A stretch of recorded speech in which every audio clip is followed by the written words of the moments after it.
और 5G पर ही चर्चा की भी शुरुआत करते हैं। आइए, इससे जुड़ा है हमारा आज का विशेष जो कहता है 5G नए तकनीकी युग की शुरुआत।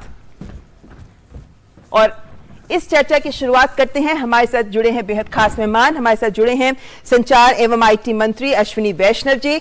अश्विनी वैष्णव जी, आपका बहुत बहुत स्वागत है न्यूज नाइट में। और सबसे पहले आपको बहुत बहुत बधाई, क्योंकि देश ने आज 5G के साथ ही कह सकते हैं कि संचार क्रांति के युग में कदम रख दिया है। तो बहुत बधाई मंत्रालय को भी, क्योंकि 2018 से ही इसका काम तो शुरू हो ही चुका था। तो महत्वपूर्ण उपलब्धि आपके लिए, सरकार के लिए, भारत के लिए। धन्यवाद। अश्विनी जी, सब लोगों के सामने हमने तस्वीर तो रखी है, लेकिन सबसे पहले, क्योंकि एक आम जन भी समझना चाहता है कि 5G की बात तो हम पहले भी सुनते आए थे, किस तरह एक आम जन की जिंदगी में बदलाव आएगा, उसकी जिंदगी कितनी सरल सहज हो पाएगी जब 5G रोल आउट हो जाएगी पूरी तरह से। 5G का बहुत ही दूरगामी असर है।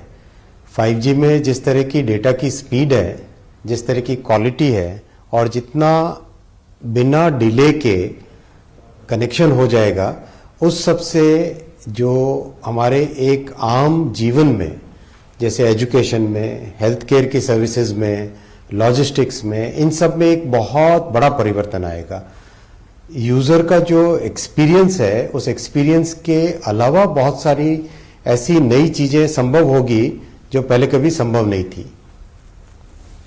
आज हमने देखा कि जब समारोह में शिक्षा के क्षेत्र में सामने एक उदाहरण दिया गया कि किस तरीके से ऑगमेंटेड रियलिटी या वर्चुअल रियलिटी के जरिए छात्र शिक्षा प्राप्त कर सकते हैं।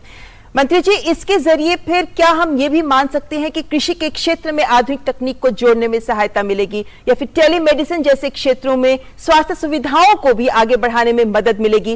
किस तरह की सोच के साथ इसको आगे लाने में सरकार भी काम कर रही है, क्योंकि निजी क्षेत्र और सरकार मिलकर इसको सफल बना सकते हैं?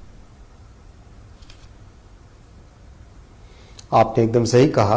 कृषि में तो बहुत ही इसका उपयोग है।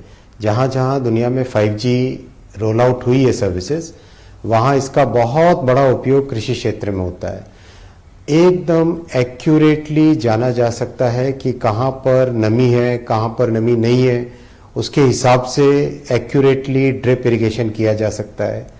हेल्थ केयर में मान लो एक रिमोट एरिया है, उस रिमोट गांव में अगर किसी पेशेंट का चेकअप होना है, तो वो चेकअप का डेटा रियल टाइम पीछे हॉस्पिटल में जा सकता है। डॉक्टर्स उसको देख के बहुत ही आसानी से, अच्छे से उसका डायग्नोसिस कर सकते हैं। और एजुकेशन में, जैसा आपने आज एक यूज केस देखा, हार्ट को या पूरे ब्रह्मांड को एकदम बिल्कुल इमर्सिव एक्सपीरियंस हो सकता है बच्चों का, जिससे कि उनको क्लियरली समझ आए। जैसा आज माननीय प्रधानमंत्री जी ने उस छात्रा से पूछा था कि अगर ये इमर्सिव एक्सपीरियंस नहीं होता तो क्या आप अपने माइंड में पिक्चर बना सकते थे? तो छात्रा ने कहा नहीं, इस इमर्सिव एक्सपीरियंस से पूरा माइंड में एकदम पिक्चर बन जाता है। जी मंत्री जी, आज प्रधानमंत्री जी ने भी इस बात को सामने रखा कि हम चौथी औद्योगिक क्रांति का फायदा इस 5G तकनीक के जरिए उठाने में सक्षम हो पाएंगे। तो अभी एक सवाल जो एक आमजन सोचता है वो ये कि अभी 4G को भी हम देश के हर हिस्से तक नहीं पहुंचा पाए हैं, तो हम 5G को कैसे सारे देश तक पहुंचा पाएंगे? तो इसको लेकर क्या है रोड मैप सरकार का? बहुत अच्छा आपका प्रश्न है, और मैं इसका स्पष्ट 3 भाग में जवाब दूंगा। पहला भाग था 4G की सर्विसेज में जिस तरह का स्पेक्ट्रम चाहिए था, उतना स्पेक्ट्रम और उतना कॉन्टिगुअस स्पेक्ट्रम, जैसे पूरा का पूरा स्पेक्ट्रम चाहिए, बीच में टुकड़े, बीच में गैप्स नहीं होने चाहिए, वो सब नहीं था टेलीकॉम सर्विस प्रोवाइडर्स के पास। अभी जो जून में ऑक्शंस हुए, उस ऑक्शन में सभी ने कॉन्टिगुअस अच्छी सब्सटैंशियल क्वांटिटी में स्पेक्ट्रम लिया है। इससे सर्विसेज बहुत अच्छी बढ़ेगी और जो अनकवर्ड एरियाज है वो कवर होंगे, पहला। और दूसरा है जो अनकवर्ड विलेजेस है, उसके लिए माननीय प्रधानमंत्री जी ने 36,000 करोड़ 36,000 करोड़ रुपीस का पैकेज अप्रूव किया है। उससे जितने भी अनकवर्ड विलेजेस हैं उन सब विलेजेस पे नए टावर लग रहे हैं और जो अच्छी क्वालिटी की डिजिटल सर्विस देनी है वो डिजिटल सर्विस हर एक क्षेत्र तक पहुंचेगी। तीसरा, बहुत सारे एरियाज जिसमें बीएसएनएल का अभी भी 2G नेटवर्क है या 3G नेटवर्क है, उसको अपग्रेड करने के लिए बीएसएनएल के रिवाइवल के लिए माननीय प्रधानमंत्री जी ने 1,64,000 करोड़ 1,64,000 करोड़ का रुपयों का एक पैकेज पूरा अप्रूव किया है, जिसका इम्प्लीमेंटेशन स्टार्ट हो गया है। इन तीनों स्टेप से पूरे देश में high quality telecom service available होगी। 4G और 5G में शिफ्ट होना आसान होता है। एक बार 4G है तो वहां से आप 5G में शिफ्ट हो सकते हो। तो अब इस पूरी व्यवस्था से देश के हर क्षेत्र में आगामी महीनों में high quality 4G 5G service available होगी। जी, यानी आज हम ये मान सकते हैं कि 5G लॉन्च हो गया है, तो जैसे अगर मैं एक उपभोक्ता हूं, कस्टमर हूं, मैं कब तक की टाइमलाइन समझ सकती हूं जब मैं इस्तेमाल करना 5G का शुरू कर सकती हूं अपने मोबाइल फोन पर? कुछ ही दिनों में अगले कुछ ही महीनों में करीब 200 के आसपास शहर और कस्बे कवर हो जाएंगे और आगामी फरवरी मार्च के महीने से बहुत तेजी से रैंप अप होगा। क्यों? क्योंकि अभी जो प्रोडक्शन बढ़ाया है इक्विपमेंट्स का, वो प्रोडक्शन आगे फील्ड में लगने के लिए जब तैयार होगा तब तक जनवरी फरवरी के बाद से आप देखेंगे कि बहुत तेजी से, और बिफोर दैट करीब 200 के आसपास शहर और कस्बों में आप 5G की सर्विस यूज करने लगेंगे। मंत्री जी, हम जानते हैं कि भारत एक बहुत ही विविधता वाला देश है और यहाँ पर हमारे पास अंडमान निकोबार जैसे आइलैंड्स भी हैं, तो वही हमारे पास नक्सल प्रभावित क्षेत्र भी हैं। तो इस सारी विविधता को देखते हुए क्या इन क्षेत्रों तक भी हम पहुंच पाएंगे? क्योंकि हम ये जानते हैं कि चाहे हम बात करें बिजली पहुंचाने की या जल पहुंचाने की, हर तरह की बाधा को पार करती आई है सरकार। क्या इस संचार क्रांति के लिए भी सही रोड मैप है हमारा? बिल्कुल, मोदी जी का इतना स्पष्ट संकल्प है कि हर एक गांव तक हमें हाई क्वालिटी सर्विस पहुंचानी है। तो आप आज तक के जितने भी प्रोग्राम हैं मोदी सरकार के देखिए, चाहे उज्ज्वला के गैस पहुंचाने हो, हर घर तक बिजली पहुंचानी हो, चाहे आपको हर घर तक जल पहुंचाना हो, नल से जल, हर एक कार्यक्रम में इम्प्लीमेंटेशन पे बहुत स्ट्रांग फोकस रखा गया है।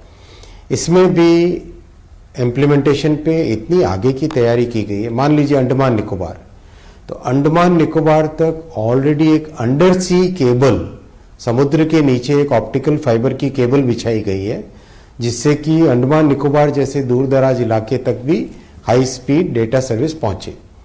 वैसे ही जितने भी नक्सल प्रभावित क्षेत्र हैं, हमारे दूर दराज के नॉर्थ ईस्ट के गांव हैं, उन सब तक भी फाइबर, ऑप्टिकल फाइबर केबल तक बैकबोन पहुंचाने का वो काम भी तेजी से चल रहा है। तो इस तरह से कोई भी क्षेत्र हो, हम लोग कृत संकल्प है कि आगामी समय में high speed service, high speed digital service हर जगह पहुंचे। जी मंत्री जी, जब हम संचार क्षेत्र की बात करते हैं तो इसमें बहुत सारे मुद्दे, बहुत सारे पहलू हैं और नीतिगत स्तर पर निर्णय लेने में सरकार हमेशा प्राथमिकता दिखाती रही है, प्रतिबद्धता इस क्षेत्र के विकास में। लेकिन हम देख रहे हैं कि जैसे टेलीकॉम बिल की बात करें, डिजिटल इंडिया बिल की बात करें या डेटा सिक्योरिटी बिल की बात करें, इन बिल्स के जरिए इस क्षेत्र को मजबूती देने के लिए काम कर रही है सरकार। तो इन बिल्स पर कितना आगे बढ़ पाए हैं हम? बहुत अच्छी प्रोग्रेस हुई है। देखिए, डिजिटल की दुनिया बहुत ही डायनामिक दुनिया है, तेजी से टेक्नोलॉजीज बदलती है। तो इन सब परिवर्तनों को ध्यान में रख के एक कॉम्प्रिहेंसिव डिजिटल फ्रेमवर्क बनाया जा रहा है। इस कॉम्प्रिहेंसिव डिजिटल फ्रेमवर्क में पहली जो लॉ है टेलीकॉम बिल, वो ऑलरेडी कंसल्टेशन के लिए अपलोड कर दिया गया है।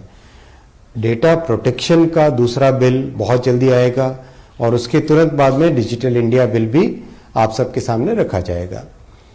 हम लोग एक बहुत फोकस करके कर रहे हैं कि हर चीज को कंसल्टेटिव तरीके से करें। माननीय प्रधानमंत्री जी ने स्पष्ट निर्देश दिया है कि जितने भी स्टेक होल्डर्स हो, चाहे क्रिटिसाइज करने वाले हो चाहे सपोर्ट करने वाले हो, सबकी बात सुनकर उनके निचोड़, उनके सुझावों को बिल में समाहित करके पार्लियामेंट में जाना है।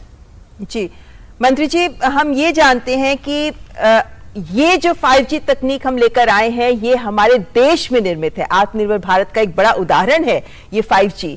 ऐसे में अब जबकि 5G लॉन्च हो गया है, इसी क्षेत्र में जाहिर है कि बहुत सारी टेक सॉल्यूशंस आगे चाहिए होंगे। सबको साथ लेकर चलना आपने कहा सरकार की प्राथमिकता है। किन मायनों में हम स्टार्टअप्स को और निजी क्षेत्र को भी इस मामले में साथ लेना ही नहीं प्रमोट भी करना चाहेंगे ताकि नई नई इनोवेशंस आगे आए और नई तकनीक के साथ सब जुड़े? पिछले बजट में माननीय प्रधानमंत्री जी ने अनाउंस किया था कि हमारा जो यूएसओएफ फंड है, उस फंड का एक सिग्निफिकेंट हिस्सा जो कि करीब करीब सालाना 500 करोड़ रुपए का होता है, उसका उपयोग होना चाहिए रिसर्च एंड डेवलपमेंट में टेलीकॉम के। देखिए, भारत के इंजीनियर्स हैं जो दुनिया भर के प्रोडक्ट्स बना रहे हैं, दुनिया भर के प्रोडक्ट्स डेवलप कर रहे हैं। तो इन सब इंजीनियर्स को, एंटरप्रेन्योर्स को जब अपॉर्चुनिटी मिलेगी, स्टार्टअप्स को अपॉर्चुनिटी मिलेगी, फंडिंग सपोर्ट मिलेगा, तो वो कितनी बड़ी ताकत बन के उभर सकते हैं। आज अगर आप एग्जीबिशन प्रगति मैदान में लगा हुआ है इंडिया मोबाइल कांग्रेस, उसमें आप जाके देख के आए अगर, तो उसमें आप देखेंगे इतने अच्छे अच्छे प्रोडक्ट्स स्टार्टअप्स के डिजाइन किए हुए हैं। वो सारे के सारे देश में एक बहुत अच्छा टेलीकॉम टेक्नोलॉजी का इकोसिस्टम बना रहे हैं। और आगामी वर्षों में आप देखेंगे भारत टेलीकॉम टेक्नोलॉजी में विश्व भर में एक बहुत बड़ी ताकत बन के उभरेगा। और जो टेक्नोलॉजी आज तक हम इंपोर्ट करते आए थे कुछ वर्षों पहले से, अब आत्मनिर्भर भारत की इस कल्पना के साथ इस टेक्नोलॉजी को भारत एक्सपोर्ट करेगा। जी, इसी लक्ष्य के साथ भारत काम कर रहा है। लेकिन हम जानते हैं कि जो हमारे देश के युवा हैं उनमें जोश बहुत है, जज्बा बहुत है, लेकिन उनको सही दिशा दिखाना भी जरूरी है, खासतौर पर जब हम कौशल विकास की बात करते हैं। 5G के आने के बाद जिस तरह से अवसर बहुत सारे सामने आएंगे, आपको लगता है कि उसके ही अनुसार युवाओं को नई स्किल से, कौशल के साथ भी जोड़ना जरूरी होगा? बिल्कुल सही कहा। और इसी के लिए करीब करीब 60 यूनिवर्सिटीज के साथ टाई अप कर रहे हैं, जिसमें हर एक यूनिवर्सिटी में 5G की एक लेबोरेटरी बनेगी। उस लेबोरेटरी में, लेबोरेटरी यानी ओपन लेबोरेटरी एक बनेगी, जिसमें छात्र अपने आइडियाज को टेस्ट कर सकें, नए प्रोडक्ट्स बना सकें और जो यूज केसेस हैं उन यूज केस के साथ फैमिलियर हो सकें, ताकि जब कॉलेज से निकले तो इंडस्ट्री के लिए तैयार हो और अपने स्टार्टअप भी अगर बनाना चाहें तो स्टार्टअप भी बना सकें। जी मंत्री जी, 5G इस वक्त विश्व के 70 देशों में 5G चल रहा है, जारी है। अब तो आवाज 6G की भी आनी शुरू हो गई है। क्या कहीं लगता है कि हम इस रफ्तार में पीछे नहीं पिछड़ जाएं? इस पर भी सरकार ध्यान दे रही है? 6G की भारत ने बहुत अच्छी तैयारी की है। माननीय प्रधानमंत्री जी ने हमको लक्ष्य दिया है कि 5G में हम दुनिया के समकक्ष हो, आगे बढ़े, लेकिन 6G में हमें लीड लेनी है। आज आप एग्जीबिशन में जाके देखिए, IIT के समूह का एक स्टॉल है जिसमें ऑलरेडी 6G की जो सबसे इंपॉर्टेंट टेक्नोलॉजी होती है, माइमो, उसको कहते हैं मैसिव माइमो टेक्नोलॉजी, उस मैसिव माइमो टेक्नोलॉजी का ऑलरेडी इक्विपमेंट वहां पे अपने भारत में बना, भारत में डेवलप किया हुआ इक्विपमेंट वहां पे लग चुका है। 6G के स्टैंडर्ड्स पे ऑलरेडी एक बहुत बड़ा कॉम्प्रिहेंसिव एक डॉक्यूमेंट रेडी किया है। तो ITU में दुनिया के जहां सारे के सारे एक्सपर्ट्स जुड़ते हैं, वो लोग अब देख रहे हैं कि भारत के साइंटिस्ट, भारत के इंजीनियर्स अपनी 6G की थॉट प्रोसेस को दुनिया से पहले लेके आ रहे हैं ITU में। यानी भारत 6G को लेकर कदम आगे बढ़ा रहा है। ये बहुत सकारात्मक बात है जो मंत्री जी आपने हमारे साथ साझा की है। लेकिन अगर हम वापस 5G के ऊपर जाएं तो आज निजी क्षेत्र ने अपने भी विचार साझा किए थे और हर ओर से एक ही आवाज थी कि सरकार ने जिस तरीके से प्रक्रियाओं को सरल किया है, जिस तरीके से आपके लिए निर्णय लेना आसान हो गया है, काम करना आसान हो गया है, माहौल, कार्य संस्कृति बेहतर हुई है, उससे बहुत साथ मिला है। इन सकारात्मक प्रतिक्रियाओं के साथ साथ क्या कुछ और विचार हैं जो निजी क्षेत्र आपसे साझा कर रहा है, जो 5G के क्रियान्वयन को लेकर जो चुनौतियां आ सकती हैं उनको सामने रखता है? बहुत सारा होमवर्क इसके पीछे गया है। देखिए, ROW, राइट ऑफ वे, उसकी परमिशंस सबसे कॉम्प्लेक्स होती है और उसमें टाइम टेकिंग होती है। स्पेक्ट्रम के एलोकेशन, स्पेक्ट्रम का हार्मोनाइजेशन, स्पेक्ट्रम की लीजिंग शेयरिंग की पॉलिसी, वो सब बहुत ही टाइम कंज्यूमिंग होती है। बैकहॉल के लिए ई बैंड और वी बैंड, ये एक बहुत ही क्रिटिकल डिसीजन था। तो इस तरह के जो बहुत सारी जो चीजें 5G के आसान और सुगम रोल आउट के लिए चाहिए होती है, वो सभी ऑलरेडी रिफॉर्म्स के द्वारा एक के बाद एक रिफॉर्म्स के द्वारा कर दी गई है। तो आज इंडस्ट्री, टेलीकॉम इंडस्ट्री आज एक सनराइज इंडस्ट्री की तरह उभर रही है। तो ऐसे में मंत्री जी, क्योंकि हम जानते हैं कि हमारी टेलीकॉम इंडस्ट्री एक जटिल दौर से गुजरी है, फंड्स की कमी जैसे कुछ मुद्दे हैं जो उनके सामने रहे हैं, ऐसे में इन्वेस्टमेंट की समस्या या फिर इन्वेस्टमेंट पर रिटर्न की समस्या इत्यादि, या फिर हालांकि आपने इस बात को लगातार सामने रखा है, अफोर्डेबल है हमारे यहाँ का डेटा और अफोर्डेबल ही रहेगा। कंपनियों ने संकेत दिया है कि थोड़ा बहुत हम बढ़ाएंगे जरूर, लेकिन हम ये मानकर चलें कि जो समस्याएं टेलीकॉम के आगे रही हैं उन सबको दरकिनार करते हुए एक आम जन के लिए अफोर्डेबल होगा 5G? बिल्कुल अफोर्डेबल रहेगा। आज भी भारत में टेलीकॉम सर्विस दुनिया के सबसे अफोर्डेबल सर्विस के रूप में माना जाता है। ये हम नहीं कहते, ITU कहता है, इंटरनेशनल टेलीकम्युनिकेशन यूनियन, जो कि एक इंटरनेशनल बॉडी है, WHO इसकी, UNO की। वो उनका ये मानना है कि भारत का टेलीकॉम सेक्टर सबसे अफोर्डेबल सेक्टर है। वही प्रैक्टिस आगे भी रहेगी। रही बात इन्वेस्टमेंट की, देखिए, भारत में 130 करोड़ जनसंख्या, 110 करोड़ के आसपास कनेक्टेड लोग, तो इतने बड़े वॉल्यूम पर अगर प्राइस कम रहता है तो भी वो एक अच्छा ओवरऑल रेवेन्यू का क्षेत्र बनता है, उसमें रेवेन्यू का क्वांटम बनता है। तो जो पुरानी लीगल इश्यूज थे, जो लिटिगेशंस थे, उन सबको माननीय प्रधानमंत्री जी ने पिछले साल के सितंबर महीने में जो रिफॉर्म्स किए, उन रिफॉर्म्स के जरिए बहुत सारी जटिलताएं, बहुत सारे लिटिगेशंस वो फिनिश हो गए।